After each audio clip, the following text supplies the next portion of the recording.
Hello, BookTube, and welcome back to Chatting Category Romances. This is a channel that I have started with Sarah at the Bookish Knitter, where we're talking about category romances, the kind of romances that you typically associate with Harlequin or Mills and Boon.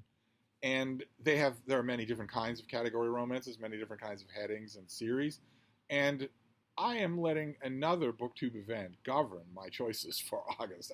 August is the month of Garb August, an event created by Ollie at Criminale designed to celebrate trash. And although, Ollie makes a point. He made a point in one of his earliest videos for 2023 about Garb August that sometimes what we're talking about as trash is a function of marketing.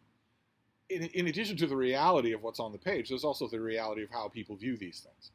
People generally look at category romances as trash anyway. And since that's true, it's technically true to say that in one meaning of the word, they are all trash. They are certainly perceived that way. Now, Sarah and I have been saying since the dawn of time that that is not true. These things are actually, they can be very, very good. They can be very enjoyable to do. The ladies who write them are nobody's fool. It's not like they've got training wheels on their writing skills. It's just they're writing in a program for a set roster of plot developments, a set number of pages. There's only so much you can do in a setting like that. But even so, some of the Harlequin category lines are trashier than others. And the trashiest of them all, almost, is the Harlequin Blaze line. So I'm going to be reading Harlequin Blaze all throughout the month of August. I'm adding one to my reading chores in every 24 hours, and it's not a chore at all, because they're so much fun.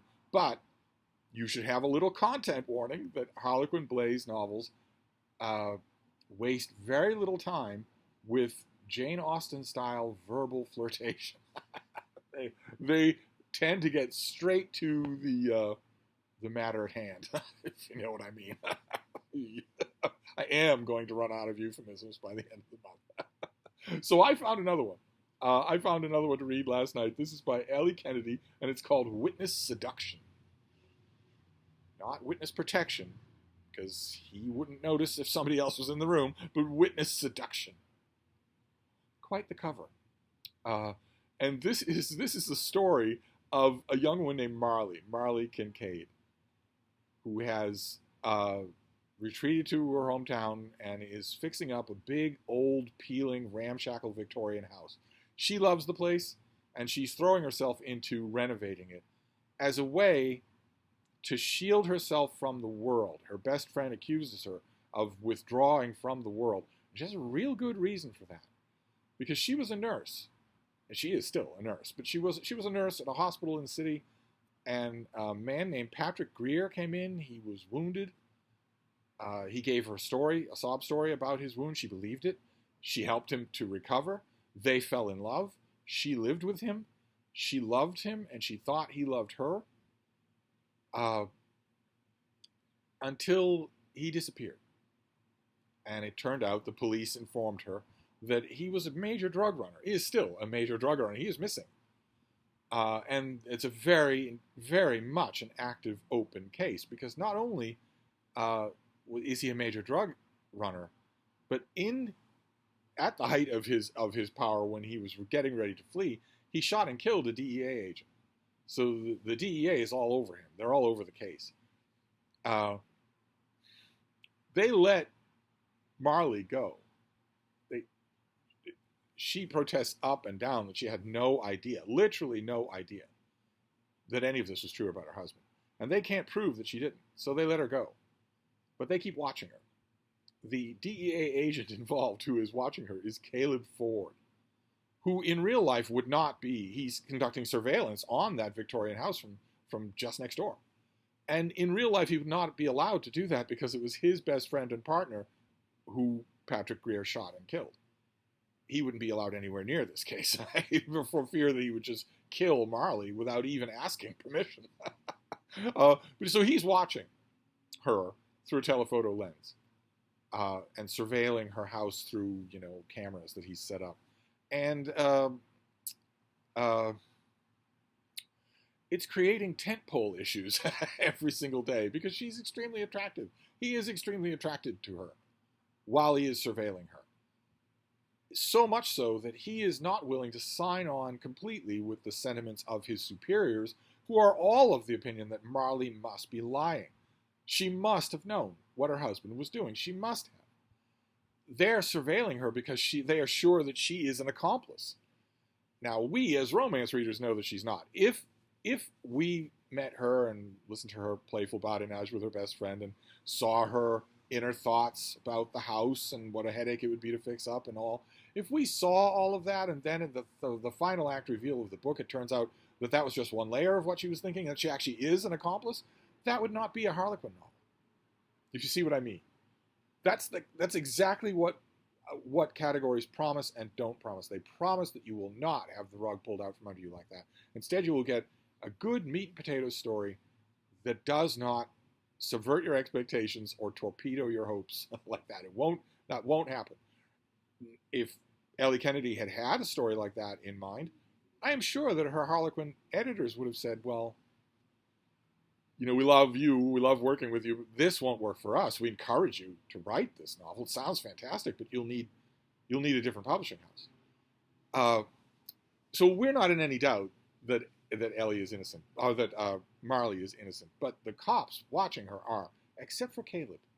He has a soft spot for her, maybe not so soft, and that increases when he's watching her and she is cleaning the gutters. There's been a bad storm. She's going to clean the rain gutters of her house. And sure enough, as he's watching, he's saying to himself, don't take that step. That step is not trustworthy. The ladder will go right up from underneath you. And she can't hear him. Of course, he's saying it to himself. And she does take that step. And the ladder goes right out from underneath her. And suddenly she finds herself hanging from the rain gutters, 10 feet off the ground.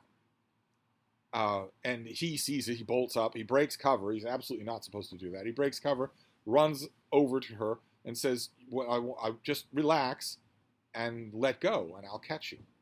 And she doesn't believe it. She thinks, you know, I'll crush you. Why not? She's a tiny little slip of a thing. And she says, well, you know, I don't know who you are. I don't believe that you're actually subletting that house from my neighbors, who I know. And I don't trust you. So, the narrative tells us, over and over again, that she's faced with a choice between life and death. I don't know how much physical activity Ellie Kennedy gets or got when she wrote this book. This is probably 30 years old. But a 10-foot fall is not going to kill you. Okay, unless you fall into a wood chipper, a 10-foot fall is not going to kill you. You might break an ankle. You might not even that. You might just sprain an ankle. But it's not going to kill you. So it's not as big an emergency, but even so, finally she agrees to literally fall into our hero's arms. And that's when she gets her first glimpse of him. He had that chiseled kind of face you expected to see on a movie screen. Lines and angles put together to create a rugged landscape. Vivid eyes the color of the Pacific Ocean. So blue? A pair of jeans clung to his long legs and taut behind, while a navy blue t-shirt emphasized a broad chest and a delicious set of ripped abs. If you could see his abs through his t-shirt, maybe he's wearing a t-shirt that's the wrong size. But they hit it off, as you could expect in a Harlequin romance. Once he saves her, they hit it off. And that they go for walks on the beach. They have long conversations. They roger each other like crazed bunnies, etc., etc. And all seems to be going well, but things just get worse and worse in terms of Caleb Ford's protestations of Marley's innocence, because a huge amount of money is deposited in her bank account. And Caleb's bosses don't believe that. I mean, obviously the money comes from her husband, who's on the lam and has a huge amount of money at his disposal. She protests. There's a funny scene where she calls the bank and gets just the usual android type receptionist, and slowly but surely in the course of the conversation starts to want to kill that phone person from the bank. I think anybody who's ever dealt with such a person would just be nodding. Yeah, go ahead. It's absolutely. But she obviously protests that this is a joint account. My husband would easily know a way to put money in this account. That doesn't mean that I'm an accomplice. I don't want the money. I didn't know that he was doing it, and also, can't you trace the money? Uh, that creates a good degree of tension between Caleb and his bosses and his partners, eventually between Caleb and Marley, and it raises the stakes on, what is going to happen with Patrick Greer. Caleb has looked at Patrick's file. He's seen all sorts of photo surveillance stuff of Patrick. He's 100% certain that his own reaction to Marley is shared by Patrick, that Patrick is obsessed with him. So that he's not just going to disappear to some beach in Mexico and never come back. Caleb feels certain that they will see Patrick again, and that he doesn't know what that means for Marley. And that, there's quite a bit of euphemisms in this book, quite a bit of hanky-panky, but that plot steadily builds in momentum in a way that, as I mentioned the other day, that works really well in these novels. These ladies don't just phone these things in. They could, and they don't.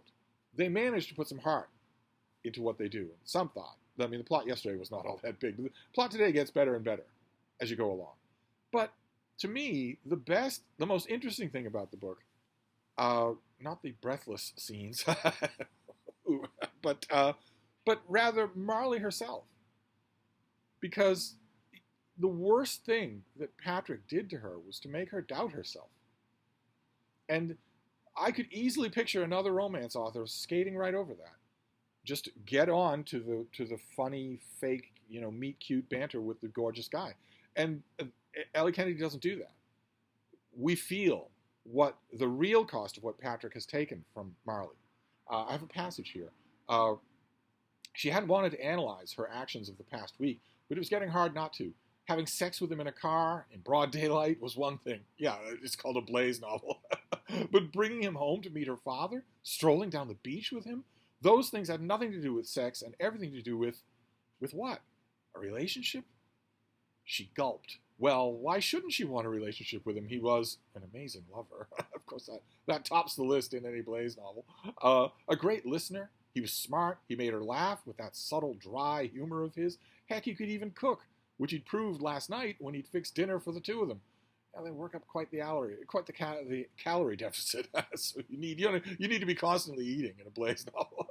Then again, Patrick had been all of those things too. He never leaves her alone. Her thoughts never stray from him. She scowled. Damn, Patrick. That man had broken something inside of her. He'd stolen her capacity for trust. Trust not only of others, but of herself.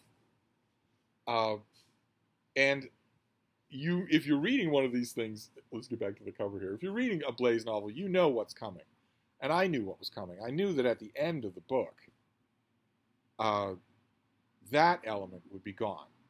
What I was wondering about at the beginning of the book is, okay, you as an author, what are you going to make me prioritize in reading this book? Am I going to prioritize the steamy sex scenes? Am I going to prioritize Caleb taking Patrick down for the death of his partner? Or am I going to prioritize the healing of Marley Kincaid? And I ended up prioritizing the healing of Marley Kincaid solely because of the author. So this is yet another example. This is what is it called again? Witness seduction. This is another example of, yes, it's trash in the sense that Ollie was talking about, of that it's viewed as trash. I quite enjoyed it for what it was. It's not Pushkin, but for what it was, I quite enjoyed it. So I'm on a roll for Harlequin Blaze novels. I'm going to try another one tonight. I'm going to try once again to stay away from the Mighty Quinns. There are a whole bunch of super hot guys down in Australia that are waiting for me, but I'm going to try and stay away from them and read a different Harlequin Blaze tonight. And I will report back. Thank you, BookTube.